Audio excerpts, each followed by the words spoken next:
Kasih karunia dan damai sejahtera Allah Bapa kita dan anaknya Tuhan Yesus Kristus menyertai saudara. Amin. Shalom saudaraku yang terkasih, di dalam nama Tuhan Yesus Kristus senang bisa menyapa saudara di tempat saudara berada hari ini dalam dimensi yang berbeda, tetapi dalam dunia yang sama. Sebagai insan yang diciptakan untuk Tuhan, sebelum melakukan rangkaian aktivitas kita pada hari ini, marilah kita mengawalinya dengan memuliakan Tuhan lewat pujian kita dan mendengarkan firman Tuhan.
Firman Tuhan untuk kita pada hari ini, Jumat 26 September 2025, diambil dari 2 Korintus 1 ayat 20. Sebab Kristus adalah ya bagi semua janji Allah. Itulah sebabnya oleh Dia kita mengatakan amin untuk memuliakan Allah. Demikian firman Tuhan. Saudaraku yang terkasih di dalam nama Tuhan Yesus Kristus, ini merupakan sesuatu hal yang luar biasa. Paulus sebenarnya sedang berbicara tentang bagaimana perubahan rencana terkait tentang pelayanannya. Jika kita boleh melihat pada ayat yang ke-16, kemudian aku mau meneruskan perjalananku ke Makedonia, lalu dari Makedonia kembali lagi kepada kamu, supaya kamu menolong aku dalam perjalananku ke Judea. Ayat 17, jadi adakah aku bertindak serampangan dalam merencanakan hal ini?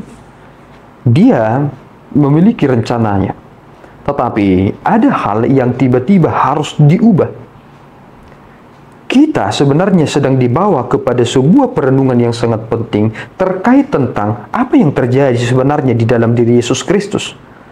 Kenapa tiba-tiba ada kebingungan terkait tentang keberagamaan setelah Yesus Kristus berada di dunia ini?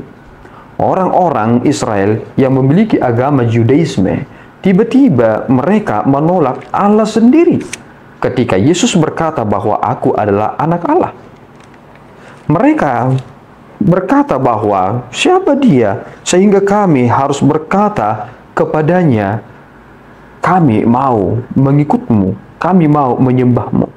Paulus sebenarnya memberikan sebuah analogi bahwa ya dan tidak itu tidak boleh serentak. Ya adalah ya, tidak adalah tidak.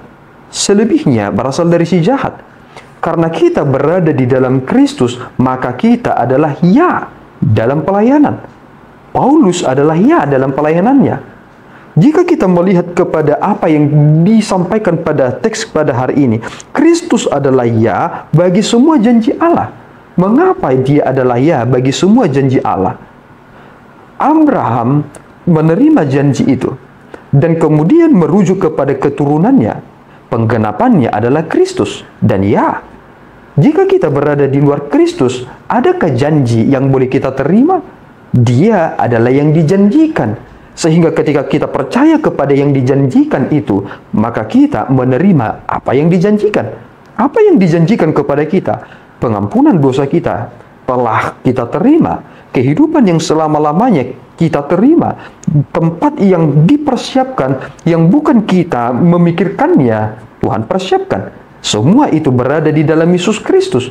Tidak ada yang melampaui Yesus Kristus. Superioritas Kristuslah yang mengatasi segala sesuatunya. Jemaat di Korintus perlu memahami itu, sehingga mereka tidak mencenderungkan diri kepada pengetahuan yang bersumber dari wahyu umum, tetapi mereka berfokus kepada kasih yang sempurna kepada Yesus Kristus. Kemudian Paulus mengatakan itu mengapa kita mengatakan amin untuk memuliakan Allah. Persoalannya saudaraku, kita selalu berkata amin, amin, amin. Tetapi pertanyaannya, jika saudara mengakhiri dua saudara dalam amin, adakah hal yang benar-benar saudara telah hidupi dari itu? Jika saudara berkata amin, tentu saudara akan memuliakan Tuhan, bukan? Kita berkata ya, tetapi kita tidak pergi. Orang tua mana yang bahagia ketika memberikan tugas kepada anaknya, anaknya berkata ya, tetapi dia tidak pergi? Berarti kita melihat bahwa ya dan tidak berada di dalam hatinya sekaligus. Padahal Paulus mengatakan itu tidak diperbolehkan. Jika ya, hendaklah ya. Jika tidak, adalah tidak. Tetapi kita adalah hamba-hambanya, adalah ya untuk pelayanan itu. Mari saudaraku, hiduplah di dalam jalan Tuhan itu. Kita adalah ya untuk kerajaan Tuhan. Tuhan Yesus memberkati, kita berdoa. Ya Tuhan, kami bersyukur atas berkat-Mu. Terima kasih Bapa, Engkau telah memberikan kami perenungan yang penting, bahwa Kristus adalah ya akan semua janji-janji yang Tuhan telah janjikan.